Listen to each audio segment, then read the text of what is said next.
Champions trophy का इफ्तिताही match में दिफाई champions को शिकस्त। न्यूजीलैंड ने पाकिस्तान को 60 रन से हरा दिया। शाहीनों ने बॉलिंग में कमाल दिखाया, ना बैटिंग में कुछ कर सके। पाकिस्तान के न्यूजीलैंड को चैंपियंस ट्रॉफी में हराना ख्वाब ही रहा। 321 रन के हदफ के ताक़ुब में कौमी टीम 260 रन बना सकी। सऊद शकील 6, मोहम्मद रिजवान 3, फ़खर जमान 24 रन बनाकर आउट। सलमान अली आगा 42, बाबर आजम 64 और खुशदिल शाह 69 रन बनाकर नुमाया रहे।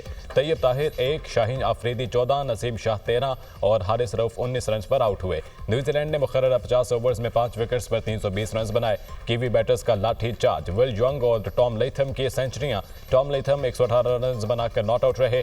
विल यंग ने 107 रन की शानदार इनिंग्स खेली। ग्लेन फिलिप्स 61 रन बनाकर आउट। पाकिस्तान की जानिब से हारिस रऊफ सबसे महंगे बॉलर साबित हुए। 10 ओवर्स में 83 रन दिए, सिर्फ 2 विकेटें ली। शाहीन शाह अफरीदी ने 68 रन दिए, कोई विकेट ना ले सके।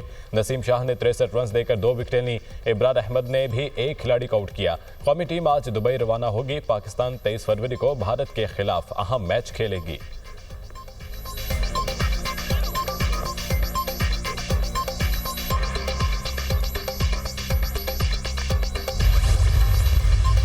कोशिश थी न्यूजीलैंड को कम से कम स्कोर पर आउट करें। लीथम ने अच्छी बैटिंग का मुजाहिरा किया। मैच में 2 मरहलों पर हमने अपना मोमेंटम खो दिया। हर मैच हमारे लिए अहम है। कोशिश हो कि बाकी तमाम मैचेस में कामयाब हों। कप्तान मोहम्मद रिजवान की गुफ्तगू। नायब कप्तान सलमान अली आगा बोले, बैटिंग और बॉलिंग में अच्छा परफॉर्म नहीं कर सके। आज शिकस्त को भूलकर नई शुरुआत करेंगे।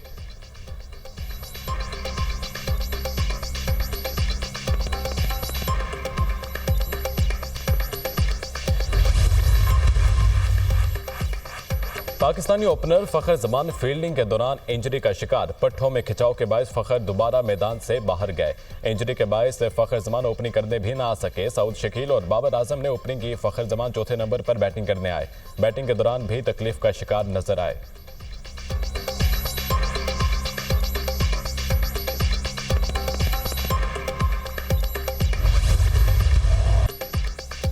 नेशनल स्टेडियम में फ्लाई पास्ट का शानदार मुजाहिरा। फिजा में सब जिलाली परचम के रंग बिखेरते शेर दिल टीम का कौम को सलाम। भरपूर महारत का सबूत। शाहीन ब्रेक का भी मुजाहिरा। GF-17, F-16 और शेर दिल शाहीनों ने शायकीन का लहू गरमाया। सदर मुमलिकत आसिफ जरदारी और आसिफा भुट्टो की भी शिरकत। सदर जरदारी और आसिफा भुट्टो के साथ साबिक कप्तान सरफराज अहमद ट्रॉफी लाए। चेयरमैन PCB मोहसिन नकवी का नेशनल स्टेडियम का दौरा। इंतजामात पर इत्मीनान का इजहार।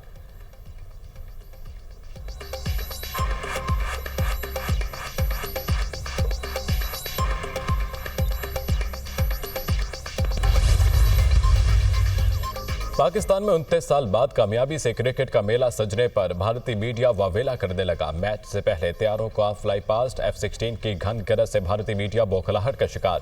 स्टेडियम में शहरियों की बड़ी तादाद में शिरकत भी एक आंख न भाई। भारतीय मीडिया ने पाकिस्तान की जानिब से सिक्योरिटी मामलात को डर का माहौल करार दिया।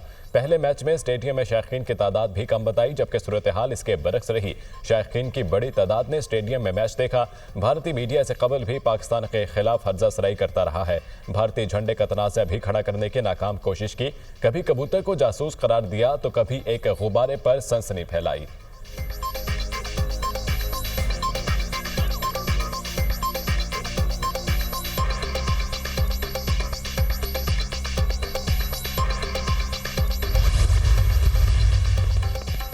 पंजाब में मौसम के रंग सुहाने। कहीं मूसलाधार बारिश तो कहीं बूंदा बांदी। ठंडी हवाएं चलने से मौसम खुशगवार हो गया। लाहौर, चीचावतनी, फिरोजवाला, गोजरा, फैसलाबाद और दीगर शहरों में बारिश। इस्लामाबाद, रावलपिंडी, चकवाल, आज़ाद कश्मीर के भी मुख्तलिफ इलाकों में बादल बरस पड़े। कई इलाकों में फीडर स्ट्रिप होने से बिजली की सप्लाई मअतल। पेशावर में मूसलाधार बारिश, मौसम सर्द हो गया। बलूचिस्तान के मुख्तलिफ इलाकों में बारान रहमत। कोयटा समेत मुख्तलिफ शहरों में वक्फे से बारिश खुनकी बढ़ गई। सिंध के मुख्तलिफ इलाकों में भी बादल बरस पड़े। घोटकी, ओबाड़ू और गिरदोनवाह में बारिश। पंजाब, खैबर पख्तूनख्वा और गिलगित बल्तिस्तान में आज मजीद बारिश की पेशगोई। खित्ता पोटोहार में जालाबारी की पेशगोई। खैबर पख्तूनख्वा, गिलगित बल्तिस्तान के पहाड़ी इलाकों में लैंडस्लाइडिंग और बर्फानी तोदे गिरने का खतरा।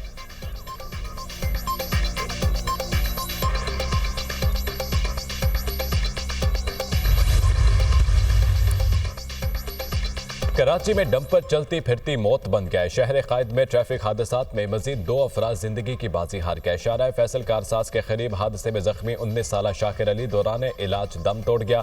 लाश वरसा के हवाले कर दी गई। हादसा मोटरसाइकिल के डंपर से टकराने के बायस पेश आया। मलीर मुल्की खाने के करीब ट्रॉलर की मोटरसाइकिल को टक्कर, एक शख्स जाम हक, दूसरा जख्मी, अस्पताल मुंतकिल। मुतवफ़ी आमिर पैदाइशी गूंगा बहरा था। कुछ माह कबल पसंद की शादी हुई थी। ट्रॉलर ड्राइवर फरार, पुलिस ने ट्रॉलर को कब्जे में ले लिया। उधर बल्दिया इत्तेहाद टाउन में डकैती मज़ाहमत पर गोलियां चल गईं। मोहम्मद उमर नामी शख्स जाम हक, रेस्क्यू एहलकारों ने लाश अस्पताल मुंतकिल कर दी।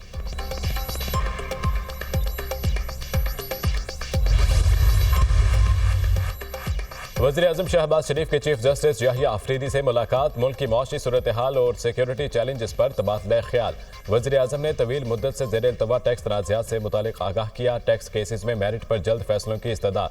चीफ जस्टिस ने निज़ाम इंसाफ में बेहतरी के लिए तजावीज़ मांग ली। वज़ीर-ए-आज़म और चीफ जस्टिस की मुलाकात रिफॉर्म्स एजेंडे का हिस्सा है।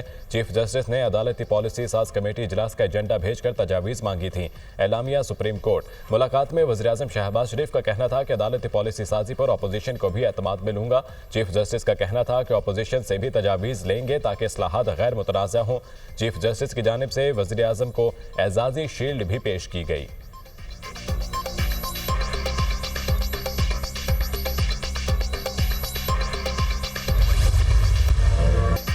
Army chief general Syed Asim Munir का बरतानिया में फ़कीदुल मिसाल इस्तकबाल। दौरे बरतानिया के पहले दिन आर्मी चीफ का पुरतफाक इस्तकबाल किया गया। आर्मी चीफ को तारीखी royal horse guards parade ground में गार्ड ऑफ ऑनर पेश किया गया। बरतानवी मिलिट्री बैंड की तरफ से पाकिस्तान का कौमी तराना भी बजाया गया। ज़राए के मुताबिक दौरा बरतानिया के दौरान आर्मी चीफ बरतानवी अस्करी और सिविल क़यादत से अहम मुलाकातें करेंगे। आर्मी चीफ बरतानवी आर्मी यूनिट्स का दौरा भी करेंगे। आर्मी चीफ का दौरा बरतानिया दोनों ममालिक के दरमियान मुस्तहकम और दायमी ताल्लुकात की गमाज़ी करता है।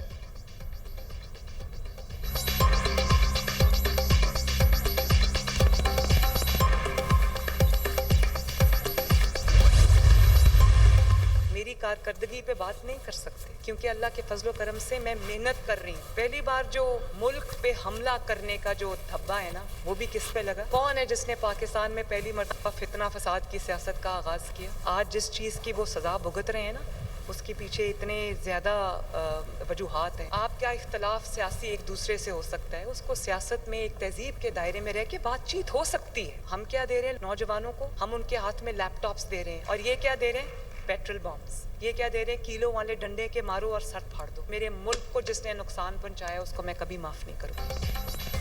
मुल्क बार बार दंगा फसाद बदतमीजी का मुतहम्मिल नहीं हो सकता। फितना फसाद बर्पा करने वाले आज सजा भुगत रहे हैं। इन्होंने पाकिस्तान की तबाही कर दी। जिसने मुल्क को नुकसान पहुंचाया उसे कभी माफ नहीं करूंगी। हम नौजवानों को लैपटॉप, इलेक्ट्रिक बाइक्स दे रहे हैं। ये नौजवानों को पेट्रोल बम, किलो वाले डंडे देते हैं। वज़ीर-ए-आला पंजाब मरियम नवाज का तकरीब से खिताब। कहा सियासत में इख्तलाफ हो सकता है, तहजीब के दायरे में बात हो सकती है। नवाज शरीफ ने मुल्क को बहरान से निकाल दिया। वज़ीर-ए-आला पंजाब मरियम नवाज से इलेक्ट्रिक बसेस का इफ्तिताह कर दिया। इलेक्ट्रिक बस में सफ़र किया। बस में सवार ख़वातीन से गुफ्तगू भी की।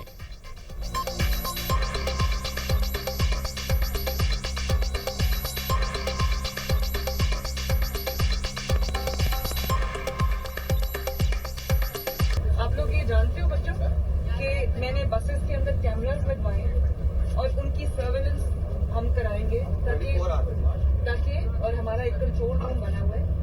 बस को भी ट्रैक कर सकते हैं और ये भी कि जो खवातीन के साथ कभी हैरेसमेंट होती है और या कभी इस तरह के वाकयात होते हैं तो वो ना हो और लोगों को पता हो कि यहाँ पर खवातीन के साथ छेड़छाड़ नहीं करती।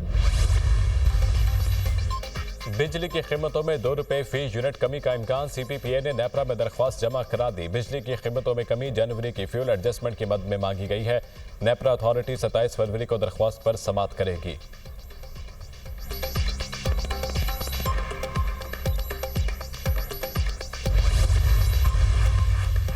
मकबूजा कश्मीर में भारत ने यकतरफा इक़दाम किए। भारत के इक़दाम अक़वाम मुत्तहिदा की करारदादों के खिलाफ हैं। गजा में जंग बंदी के बाद कहा गया कि वहाँ के लोग मिस्र उर्दन में जाकर रहें। फ़लस्तीनियों की जबरी मुंतकिली के मंसूबे पर तशवीश है। OIC ग्रुप में गजा से मुतल्लिक पाकिस्तान का मौक़िफ़ पेश किया। अफगानिस्तान में गुज़िश्ता हुकूमत जल्दी में गई और बहुत सारा एमुनेशन भी छोड़ गई। नवाज शरीफ के दौरे हुकूमत में दहशतगर्दी का खात्मा किया गया था। नायब वज़ीर-ए-आज़म इसहाक डार की न्यूयॉर्क में मीडिया से गुफ्तगू।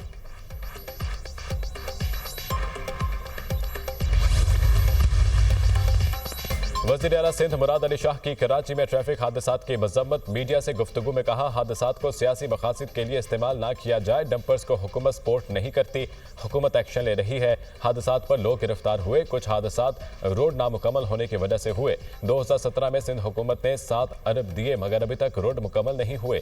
हमने अपने वसाइल से नेशनल हाईवे अथॉरिटी को पैसे दिए। वफाकी हुकूमत से अपील है कि सिंध के रोड बनाए। सीनियर सूबाई वजीर शर्जील इनाम मेमन ने मीडिया से गुफ्तगू में कहा, हमारी वो सड़कें खराब हैं जो विफाक के अंडर हैं। हम विफाक को ब्लैकमेल नहीं, जायज हकूक हासिल करना चाहते हैं। विफाक अगर सिंध के हुकूक पर डाका डालेगा तो पीपल्स पार्टी आवाज उठाएगी।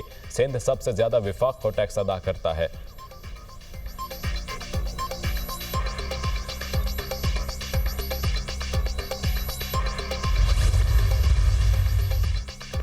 रमजान में मुल्क भर में चीनी पर 20 रुपए सब्सिडी मिलेगी। हुकूमत का चीनी 130 रुपए फी किलो फरोख्त करने का फैसला। शुगर मिल्स एसोसिएशन का मरासला जारी। रमजान मुबारक में चीनी सस्ते मॉडल बाजारों में फरोख्त की जाएगी। सब्सिडाइज चीनी की फरोख्त रमजान से 3 रोज कबल शुरू की जाएगी।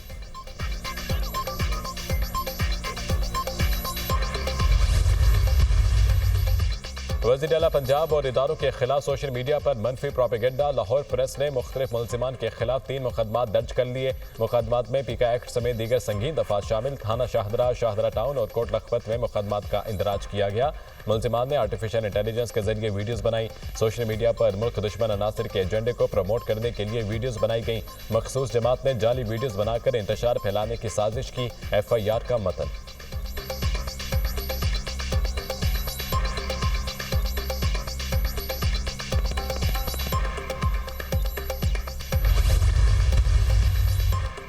यूक्रेन रूस जंगबंदी का मिशन। रूस जंगबंदी पर मुज़ाकरात के लिए तैयार है, पुतिन का ऐलान।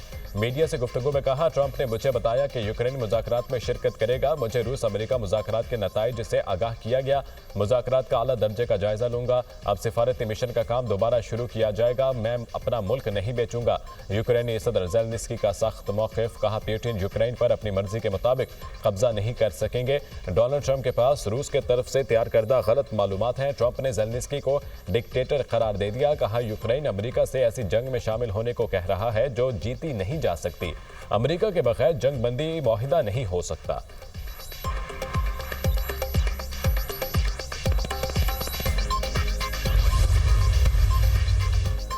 बरतानिया, जर्मनी और फ्रांस खुलकर यूक्रेन की हिमायत में सामने आ गए। यूक्रेन को हमारी हिमायत हासिल है। सदर ज़ेलेंस्की को अवाम ने मुंतखब किया। हालत जंग में होने की वजह से ज़ेलेंस्की का दौर तवील होगा। बरतानवी वज़ीर आज़म के स्टॉर्बर। अमरीकी सदर डोनाल्ड ट्रंप का सदर ज़ेलेंस्की को डिक्टेटर कहना खतरनाक है।